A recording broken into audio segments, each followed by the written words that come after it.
Hello everybody, welcome. Not long ago I posted a video in which I demonstrated that emotional cheating is like strawberries, meaning that strawberries are not really berries. And emotional cheating, it's very real, but it's not really cheating.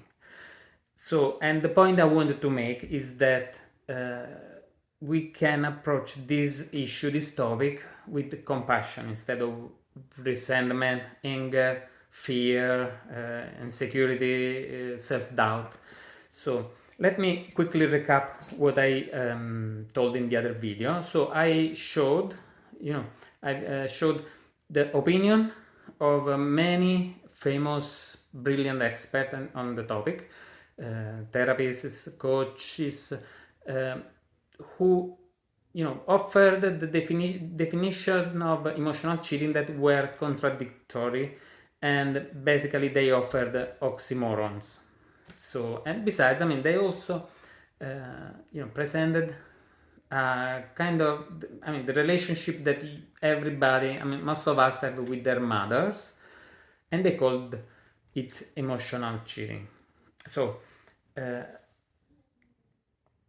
this expert failed to realize that not everybody have a good relationship with their relatives. So, and I mean, some people no longer have their moms, sadly. So they need to rely on other friends, probably old friends or newly made friends, and so that's the point where somebody look outside of their relationship. They need emotional support that they cannot get from their family or their partner. So in the video, I may have looked like that I was mocking this expert, but this is not the case, because most of them are people that I follow and from whom I get most of my knowledge on this topic. So basically, so now I want to try to make it up and offer a better definition of a simple definition, a more credible definition about emotional cheating.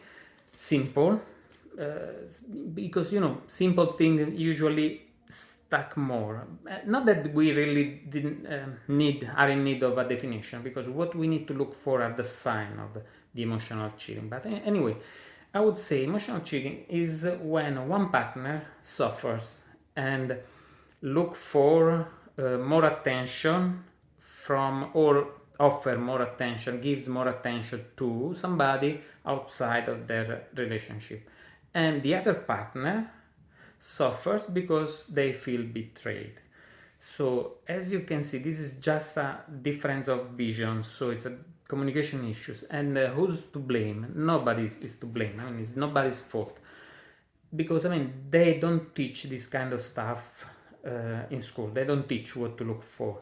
So yeah, somebody says, yeah, I know that one of the person could have expressed better their needs, and the other person could have listened more. But I mean, as I said, they don't teach this kind of stuff.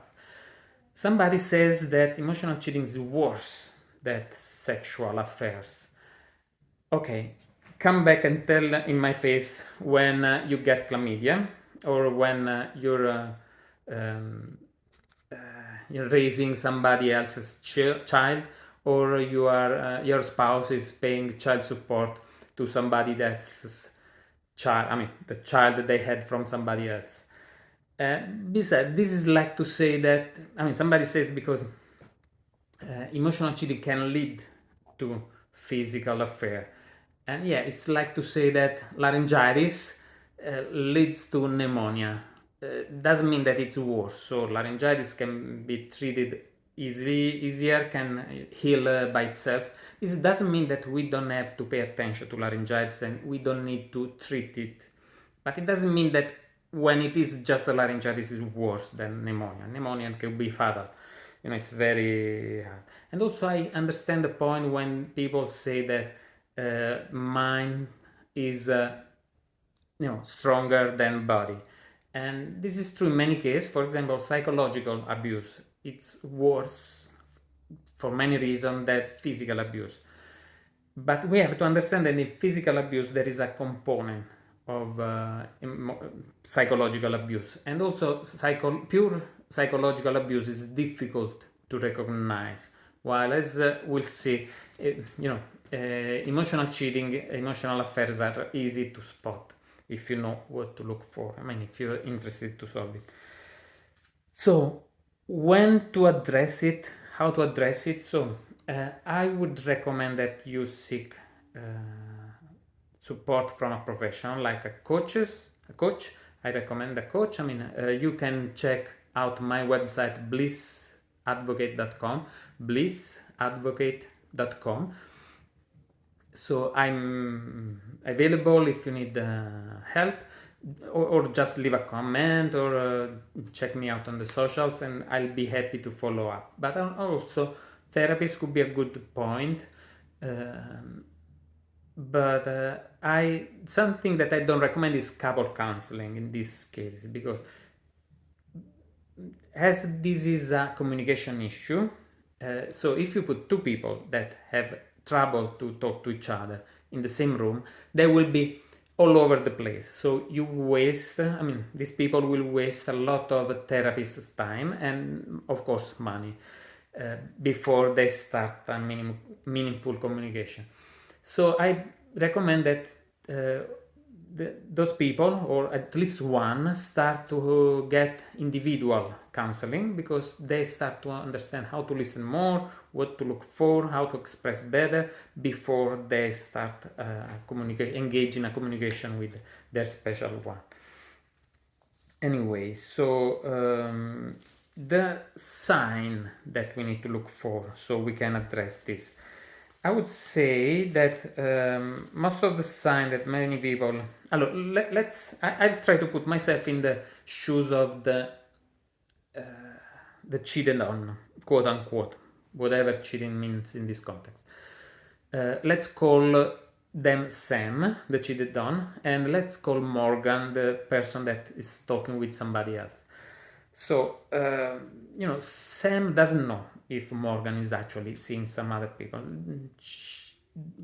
Sam just noticed that Morgan comes later from work, or the bridge club, the golf club, or Morgan also is texting more.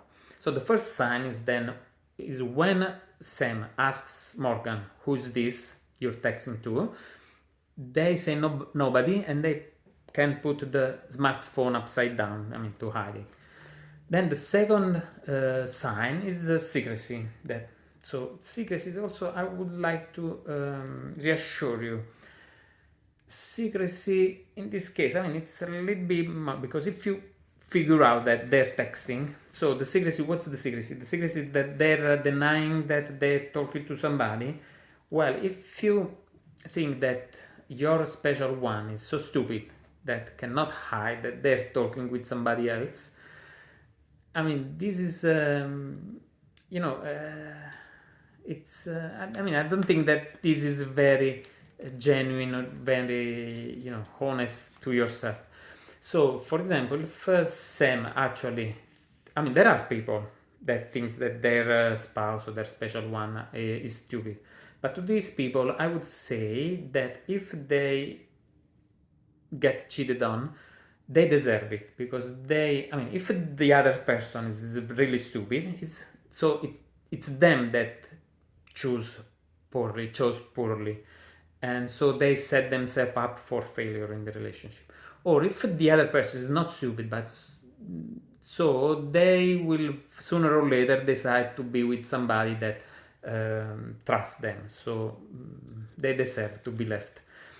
Anyway, but in this case, I mean, we have some secrecy. We have somebody that don't want to,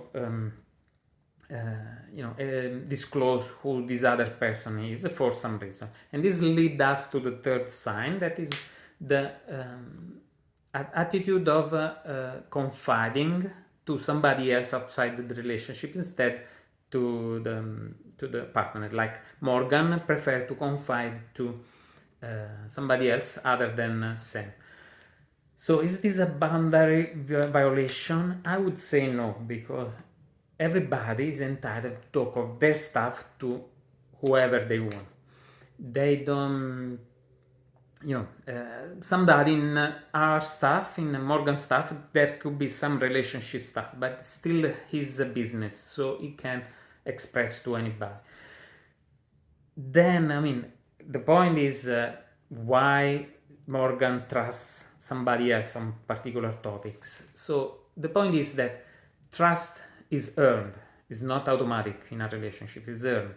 So can Sam honestly say that he or she never, declined the offers or the request, Morgan's request to talk? For example, say, no, not now, I'm, taking care of the dishwasher, or I'm looking my show in TV, or my game, or, and then they fell asleep. Can we honestly say there is no, you had the chance to talk and to earn this trust, and they didn't? Anyway, so this is the thing that people that are in a situation of emotional cheating can work on. But I also want to close the video with this, saying this. I still believe, and I firmly believe, that emotional cheating is not cheating. Emotional cheating is just an expression to describe a situation, painful situation, hard situation in the relationship. But cheating is whatever you define it is for you. So for you could be sexual encounter, could be talking with somebody else, could be kissing, could be dressing nice for somebody else, could be just thinking about somebody else. This is whatever you choose to, whatever you decide cheating is. The key point here is to communicate what your definition of cheating is, and make sure that the other person is in line with this definition, so they can choose whether to stay or not, and you can choose if you want to stay with somebody that have a different understanding of a relationship. So I hope this helps. Check out again blissadvocate.com and follow me on socials. Thank you for joining, and I wish you all the best.